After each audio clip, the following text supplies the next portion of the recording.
Is it better? Is it better now? Are you hearing Kareena more clear without the I think echo? this is better. I Karan can hear is you fine. clearer now. Somebody saying la. Okay. Is everyone finding Kareena audible, guys? Just wanted your feedback. I think somebody saying voice आ रही है दोनों की proper. Voice आ रही है, पढ़ लिया आपने ये? हाँ, मैंने पढ़ लिया कि आ रही है. Karan, voice and connection is proper. Hi, gorgeous from Trinidad. Okay, I don't know. I think she probably meant you. Yes, Pompey is saying it's okay now. Pompey is saying it's okay. Pompey has told us All and right. given us to go ahead. To context, what Kareena really said that she would only want to write this book if she was actually allowed to be completely bone honest, which, from what I've read, Kareena, you have been. Yes. It takes a lot of guts and a lot of gumption to actually write a tell-all book, and I'm actually glad that you did, because it's immensely informative and very motivating to so many millions of women who are going to read it. Now, absolutely, I'm going to actually jump right into it, Bebo, because I think it's important that we get to the crux of the matter. When there is, firstly, you've had two bona fide, beautiful children, and what I admired the most about you, especially when it came to your second child, are we allowed to mention his name out in the public domain now? Can we say that you call him what you call him? Yeah, Jay Ali Khan. Okay, Jay Ali Khan. So when Jay was born, the one moment that I really felt very proud of you is that you worked right through your second trimester. Right through. You shot Lal Singh Chadda in the peak of your pregnancy.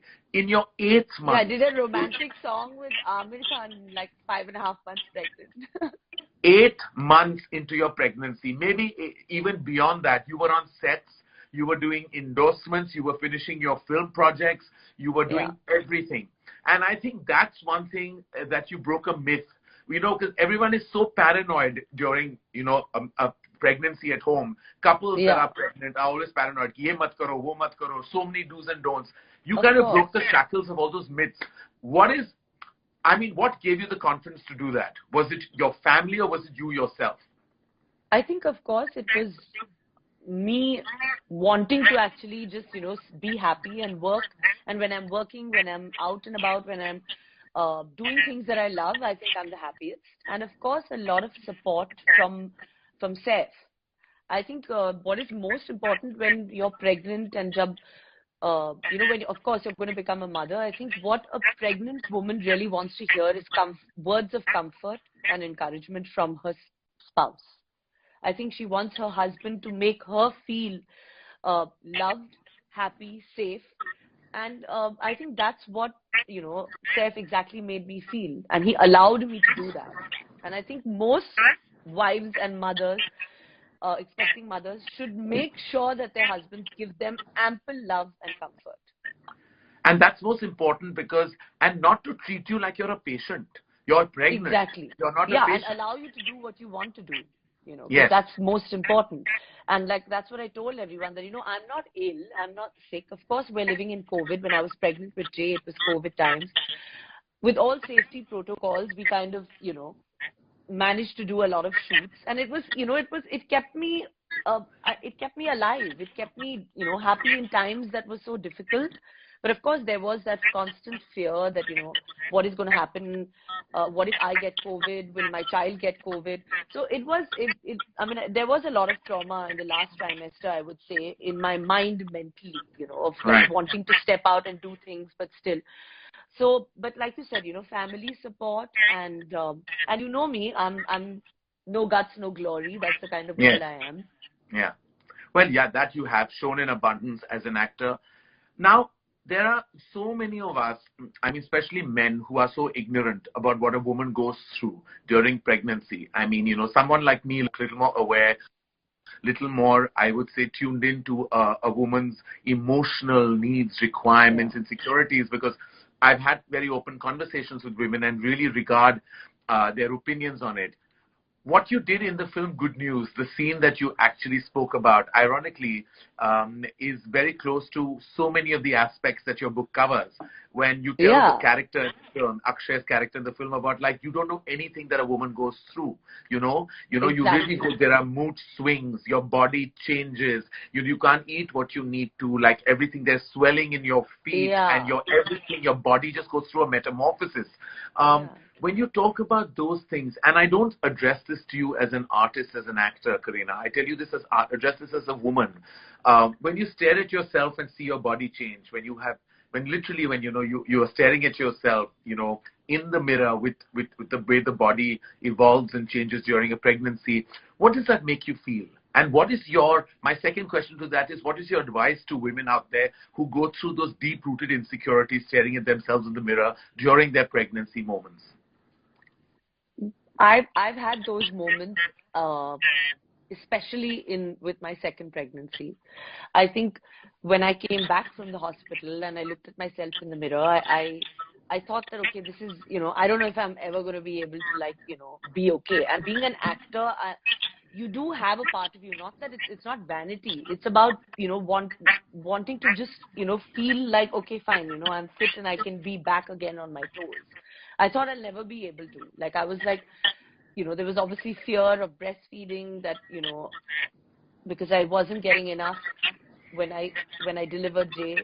So there was a lot of mental distress that I was going through at that time. Right. Then I felt like my body had stretched. My feet were feeling like 100 kgs. Like I felt like, oh my God, because this pregnancy, Karan, was very difficult compared to Taimur's. Taimur's was a breeze.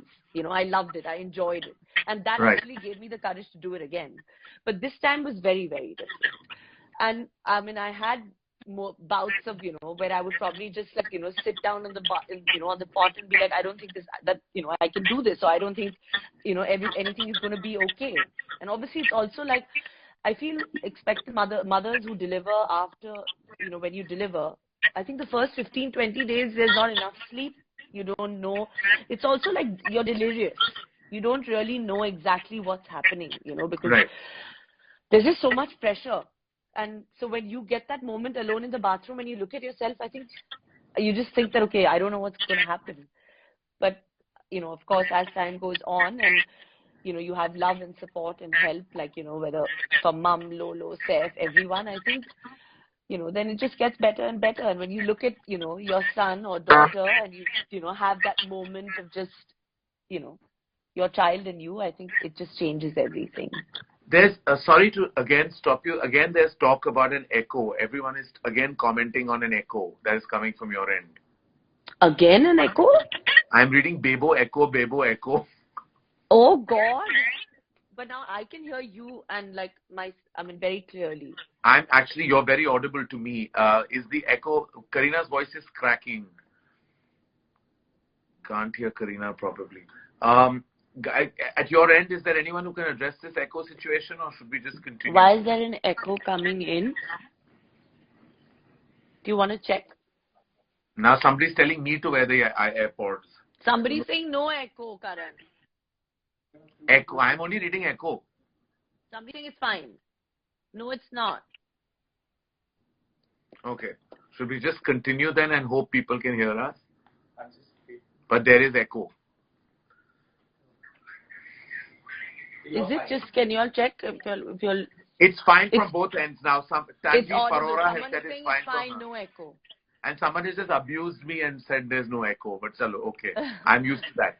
All right. So, Kareena, back to your feelings of insecurity and how you felt. So, were there moments where there were lots of breakdowns, Len? There were like breakdowns. Did you feel like a little emotionally battered in moments as well? You found yourself weak and crying and like lost in this process? Yeah, I think so, because this, like I said, the second time when I delivered Jay was in February. I was worried that I was going into a hospital. Yeah. I was like, what's going to happen in, the OT? Is it going to be okay? Because you were hearing so many stories constantly, in COVID times, and it was the peak of COVID. Just that worry of even carrying him out for the first time out of the hospital, it was just overwhelming to know that, is it okay? I mean, we can be masked, he can't be masked. Is everything going to be fine? So I think it was all of that combination, and a lot of issues that we forget is that after delivery, obviously everyone's focused on the child, everyone's focused on the baby. But I feel that the most important person is the mother. We need to she needs the most support. Which Yes. I think people, tend to forget, whether it's friends or family. They're just excited in looking at the baby and, wow, amazing. But no one's looking at us. So I think that is something that fathers and families shouldn't forget. Now, you basically also, Kareena, not just because, you're in the business of entertainment, but you also took the guidance of Rujuta, your dietitian, as well as Namrata Purohit, with the exercise routine. Would you advise women to actually go down the process of actually bringing on a dietitian, a nutritionist, as well as someone who can actually make you a pregnancy exercise regime? Like, you, of course, had two very strong pillars by your side in Rujuta and Namrata Purohit. Yeah. Would you recommend this to all women to go down, like having a routine, so that you can I think if you have access to it, I think it's amazing, because even if you don't have, for mothers who can't, working mothers, or you don't have time and, you're working and still pregnant, I think just even the idea of being active, an idea of taking a walk for 30 minutes a day, it can change your mood, it can change the way you feel. Right. It's not just about maintaining the weight. It's also about, just staying fit and healthy, and of course, Rujuta has always been somebody who has, always spoken about the fact of eating healthy, eating local, eating organic. She's always been like that. Right. So following her has always been it's a part of my life. It's just something that I enjoy doing. And I think mothers, should just continue enjoying their life. And, of course, cravings and all that happens. But, as long as you can be fit, try to be as much as you can, I think that it really, really helps. What about pregnancy blues, Kareena? How did you address those days where there were downer days? There were those what we call quintessentially as pregnancy blues. How did you address those days? Was it also family support, love and care, or just distance from everyone? How did you address it? It's not like it's just pregnancy blues in the first. I think they're there. They last the entire year. It's not like now every day is like amazing. Even now, there are days of fear. So, that's just the way I feel, But I try to push myself. I'm the kind of person that, likes to get out of the situation and take that challenge. That's just the way, I am as a person, as everybody knows. So even if I'm down, or even if I'm feeling like, I'm tired or I can't do this anymore, I obviously think of, happier things. I think of happier times. I think of, Jay sleeping. I look at him and I'm like, okay, everything is worth it. Everything will be worth it. Right.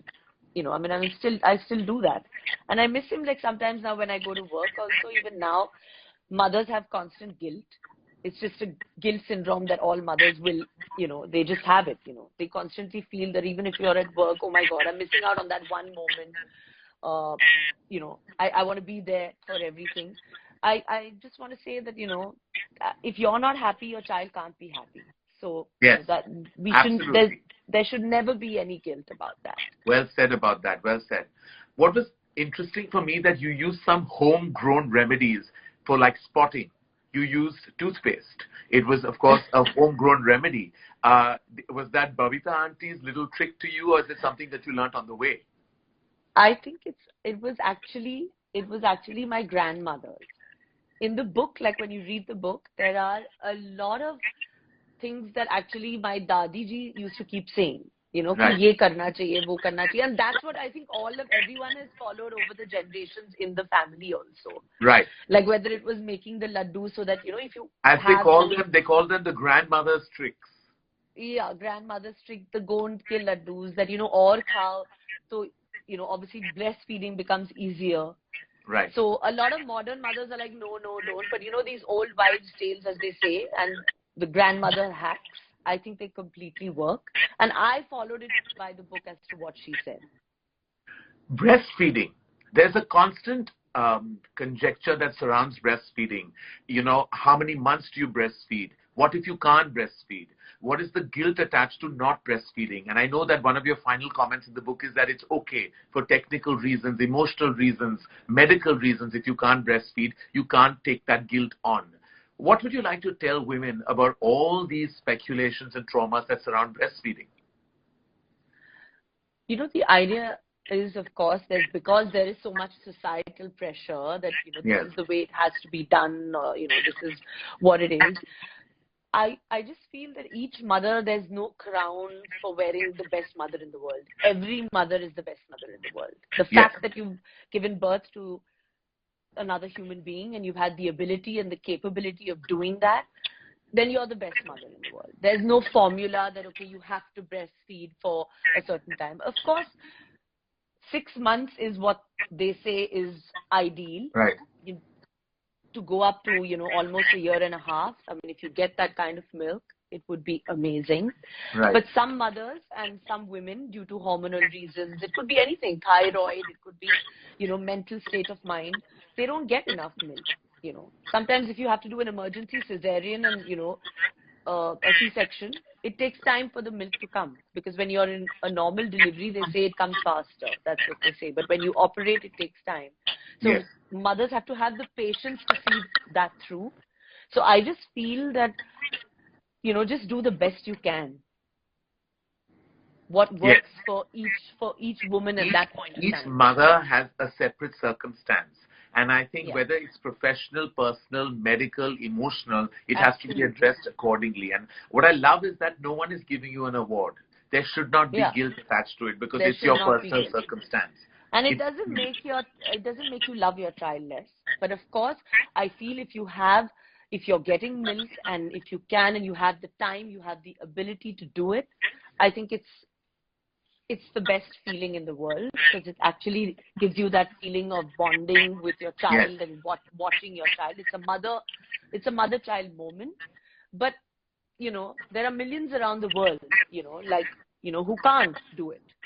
And, like today, I mean, families opt for surrogacy, families, different kind of situations, circumstances, that you're in one. You have your 2 lovely children, but it doesn't make you love your child any less. In fact, I just feel, I used to have this guilt as a parent that I hadn't done any of the emotional and physical heavy lifting. And does that make me a lesser of a parent? And eventually I realized that the love that you can surround your children by is really what parenting is all about. Love, understanding, and compassion is what you need to give your children. I'm a single parent, and I didn't go through those processes that all women have had to go through. And yet I had the 2 beautiful Bonnie babies by my side. So I do get what you're saying, that it's so individual, everyone's decision where it comes to pregnancy. Absolutely. Kareena, mental health is such a discussion of relevance, importance, and sensitivity. And discussing it is really something that we have to do with utmost sensitivity and compassion. Postpartum depression is something that many, many women have gone through and not been able to comprehend, understand. There are, of course, metabolical changes, there are hormonal changes, and that results sometimes in postpartum depression. Did you individually go through that phase? And if yes, how did you deal with it? And if not, what would your advice be? I think sometimes mothers, even while they're in their last trimester, experience a lot of anxiety and depression, because, you're about to deliver the baby. You're getting prepared for a new arrival into your life. How are you going to react? So it starts, I think, in the last trimester. A lot of us go through that. And post, like I said, it can last 6 months, it can last a year. Correct. And, like I said, sometimes even now I feel overwhelmed. I mean, like, I think that, okay, I've gone through 2 pregnancies, I have 2 children. Like, how is it going to be? Even though I know it's the most normal thing. My sister, I mean, I've seen my sister, I've seen it, but I know, like, but still, it's just a thought sometimes that, kind of scares you, that, how is this journey going to be, and am I going to be good at it, or is everything going to be okay?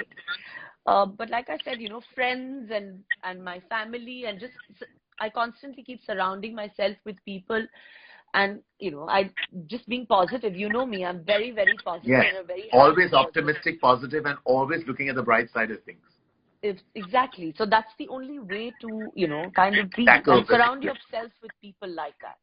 The other thing that there is always myths that surround, and women feel the guilt when they have to opt for a C-section, a cesarean, as opposed to a normal delivery. There are always things told to you by old grandmother's tales, like we are saying again, where you say that, going through the beats of actually having a normal delivery is what really satiates a mother. It's when you really feel attached to your child. But again, there are medical circumstances. Again, there are issues that crop up. And you've had 2 cesareans, 2 C-sections. And I know that the very first one you weren't happy with, but it was medically advised you to go down that path.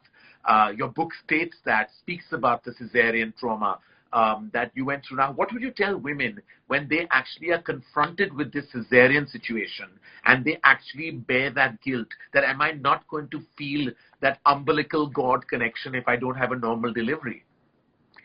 Again, I think it's this societal pressure and this taboo that, okay, this is the way it is, you can't have a cesarean. Of course, everyone wants to go through, a normal delivery. No woman wants to, cut 35 layers into her body and do it. I think that, sometimes circumstances, there are situations that take place for that, but I don't see the guilt, about it. There can never be guilt. The idea is that however it is, my child comes into my arms, and when that minute they, give you your child in your arms, I think everything vanished. And in fact, it's just, the idea is that every mother should in fact have a choice to opt for however they want, however they're comfortable with. Right. Exactly. Not just, of course, sometimes they have to do an emergency cesarean like we had to do in the first one, for my first one. With Taimur. So I think sometimes, even now, I think the mother should be given the choice as to how she wants and how she feels. The other thing your book very bravely, and I say brave only because of the environment sometimes we're surrounded by, where they talk about sex as a taboo topic, pregnancy and sex and your regular sex life is always addressed, and it's like many women, like it's off limits for so many women in the 9-month drain that they go through, the 9-month duration of their pregnancy. You yourself spoke about how you lost your sex drive, and your husband was very understanding through those days. Now, what is it, the notions that surround a sex life during a woman's pregnancy, and then what does a woman feel herself?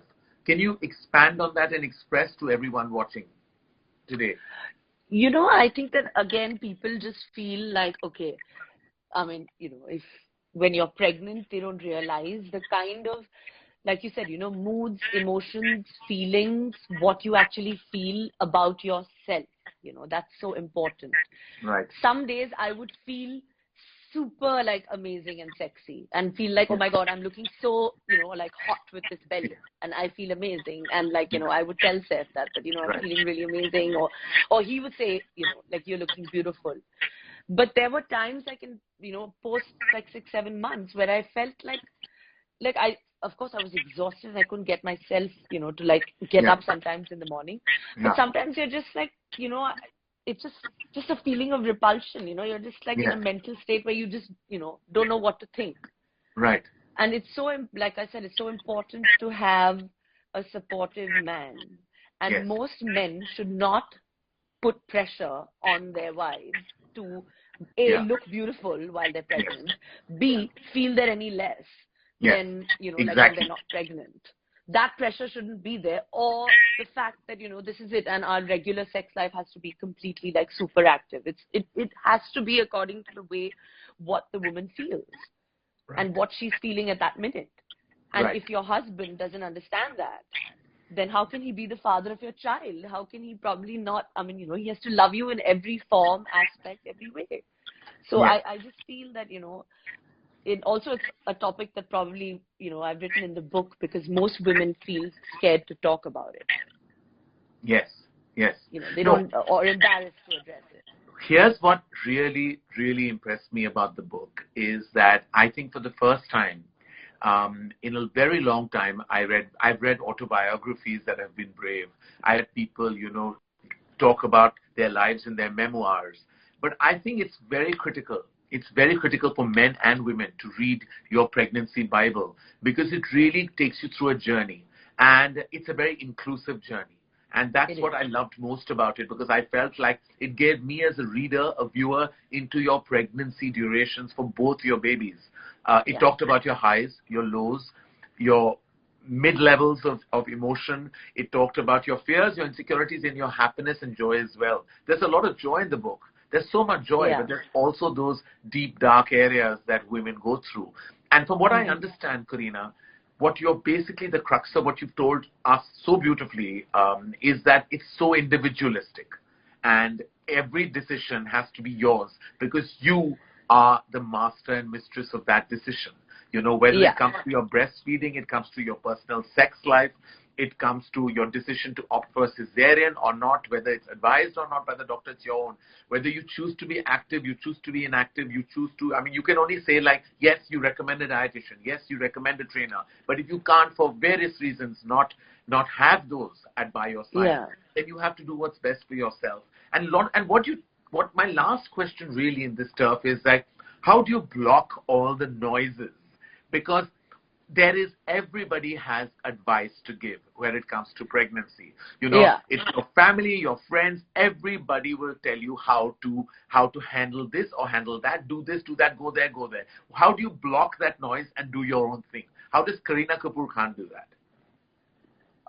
I think that, you know, I mean, I am the kind of person that anyway, I think, you know, I listen to everybody and I take it out from the other ear. Suno sabki karo apni. That is the way I live my life. I've done that even when everyone was like, oh my God, why are you doing this? Why are you getting married? Or why are you doing this? Why are you like, oh my God, now she's going to have another baby, then another baby. And you know me, I just hear everybody and I'm just like, okay, this is it. I want to do what I want to do. And I think every woman, pregnant or not pregnant, should think in this way. Of course, it's a pregnancy Bible, but I also believe that even post-delivery, every woman should just be the way she wants to be, guilt-free, breastfeeding like you addressed, going to work, which even I go through. I think it should just be fearless, because that's the way I am and I've lived my life. And I'm sorry I said that was the last question, but I'm intrigued about one piece of advice that I'd like you to give to women in your fraternity, in your entertainment industry. Myths that tell you that, you know, pregnancy, being married, you've broken all those shackles. You're a massive movie star today. At age 40, you own your career. You own your life. You're a movie star. You have 2 children. You have a satiated personal life and an absolutely fantastic professional existence. You're shooting some of the biggest movies in the business as you speak, mother of 2. How would you like to talk to the women in your industry and say that please do not conform to these myths that say marriage is the end of the road, pregnancy is the end of the road, having children means you won't get certain kinds of roles? Just talk about how there's a plethora of entertainment work that's coming to so many solid actors, and they shouldn't be pressurized by these so-called myths that surround us. I think that, you know, when I got married about 10 years ago, almost a decade ago, at that time everyone was like, career's over, career khatam ho jayega, kuch nahi milega, ye, wo, and you know, the typical things. But I think, you know, you being a filmmaker, cinema is changing today. Actors, I mean, today the best of actresses are married, whether it's Deepika Padukone or Vidya Balan. I think everybody, and I think they all have, you know, followed suit, followed their heart, and are, you know, flying. And filmmakers are, you know, being brave enough to make films the way, you know, whether it's Shakun and you making a film with Deepika, whether a film like Sherni today being made, or Amir Khan casting me in Lal Singh Chadda. I think that it's very, very brave of filmmakers to be giving us married women. I don't even call it bravery, Kareena. I just think solid actors need to constantly work and do solid roles. Whether they are married, pregnant, mothers, how should that matter? I'm happy that, you know, a mainstream filmmaker like you is thinking like that, because that's just the way it is, you know. I mean, otherwise, I was pleased. We can't even call it cinema then. I'm happy that, you know, this is where we are today.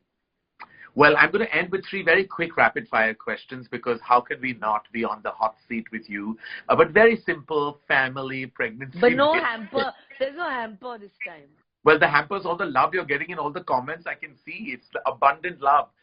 Very quickly, and I'm going to say it's a bit of a, well, it's not a good choice to give any mother, but a romantic date with Saif by the mountains with a glass of wine, or a play date with your 2 children. What is your big preference after a hard day's work? Oh God, what is my preference after a hard day's work? Oh, guilty, not guilty. It's a tough one, Karan, because I'm very selfish and I love my time with Saif.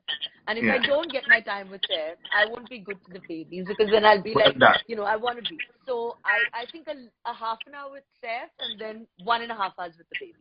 Okay, fantastic. I love that. Also, whose advice do you listen to much more, your mother's or your sister's?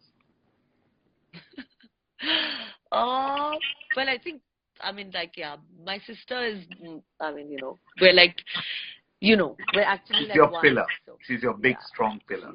It's not possible. I can't think beyond her. All right. Okay, fantastic. One thing that during your pregnancy you loved about Saif, and one thing you did not like about him.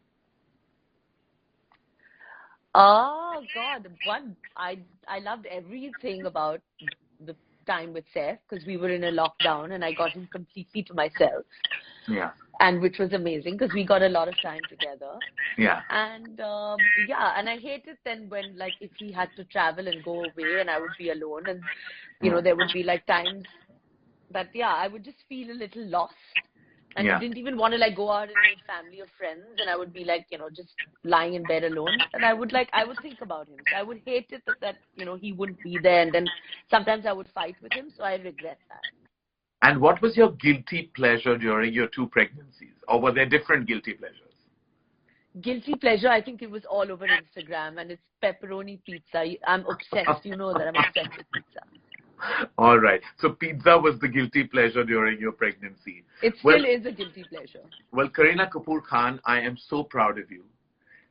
The Kareena Kapoor Khan's Pregnancy Bible, the ultimate manual for moms to be, I believe it is, by Juggernaut Books, written with Aditi Shah Bhimjiani. I really think that hats off to Juggernaut Books, to Chiki Sarkar, for actually even coming out with this fantastic idea to tell this story through you and your experiences. And I think every woman, every man, and I don't make this about women, because I think men need to read about pregnancy much more than women do. Much more. Their level of compassion really has to be at an all-time high where it comes to their wives, their spouses, their girlfriends, their partners' pregnancy. So, I mean, I salute you. And I think everyone out there, the brave Kareena Kapoor Khan, who has actually broken myths, broken shackles, emerged victorious, maintains her superstar status, and yet has maintained a solid role as a mother, as a daughter, as a wife. Kareena Kapoor Khan, it was an absolute pleasure to do this Insta Live with you. We actually have so many questions. I wish we could take just 1 or 2 very quickly from the audio. Guys, you have a question. This is your last chance. We're going to actually ask you. Just take, I'm only getting lots of love coming your way, Bebo. Just love, hearts, emojis. They're all. Bebo, you look so cute. I mean, you're not cute, you're gorgeous. Okay. Anyone has a question? Anyone in the house who has a question to ask Kareena Kapoor? Oh, somebody just said Shersha will be a blockbuster. I love that. Oh, somebody's asked you for skincare tips. Do you have any skincare tips? Skincare tips? Well, I think my mom has wonderful skin. So I'm quite like, I think I'm Qureshi S wants to know about skincare tips. Skincare tips. I drink lots of water. I drink 3 liters of water a day. Lots of yoga and almond oil. Almond oil. Okay, fantastic. How do you stay positive is the last question. It has come from Rashi. Das World is the handle. Rashi wants to know, how do you stay positive? I think that, I derive positivity from surrounding myself with a lot of positive people around me, and not focus on the trolls, not focus on negative people. Like, I just shut my door. They don't exist for me. And I think that makes me really happy. So, I'm around happy people. And sorry, the last question from Shikha Smother is like, how do you deal with weight gain weight gain post-pregnancy, which also happens. Did that happen to you? Of course. Yes. I mean, I put on 26 kgs and I'm still on my way to getting fit. But yeah, I mean, I think I go back, you try to take out at least 40 minutes 4 times a week and squeeze in a little bit of a nice workout, and don't push yourself too hard. I think that is key. And give it some time, because, if it takes 9 months to make a baby and, stretch the body, it will also take 9 months to 1 year to get back. So easy on yourself. All right. Fantastic, Bebo. Thank you so much. And I beseech everyone, I'm going to say this again, make this yet another flash for the Kareena Kapoor Pregnancy Bible, Kareena Kapoor Khan's Pregnancy Bible, Juggernaut Books. Well done, Chiki Sarkar, and thank you to the team, and also to your co-writer, Aditi Shah Bhimjiani, yes, who actually helped being the voice of reason and the voice behind this book. Aditi was actually the voice behind the book, and she's, a heartfelt thank you to her for actually, putting this whole thing together for us. Thank you, Aditi. Thank you, Jagannath. And most importantly, thank you, Kareena. Thank you so much. Thank you, all Karan, the thousands of fans. And I love you too. And we will now chat on the phone right after this. Thank you. Thank you. Karan. Bye-bye. Take care.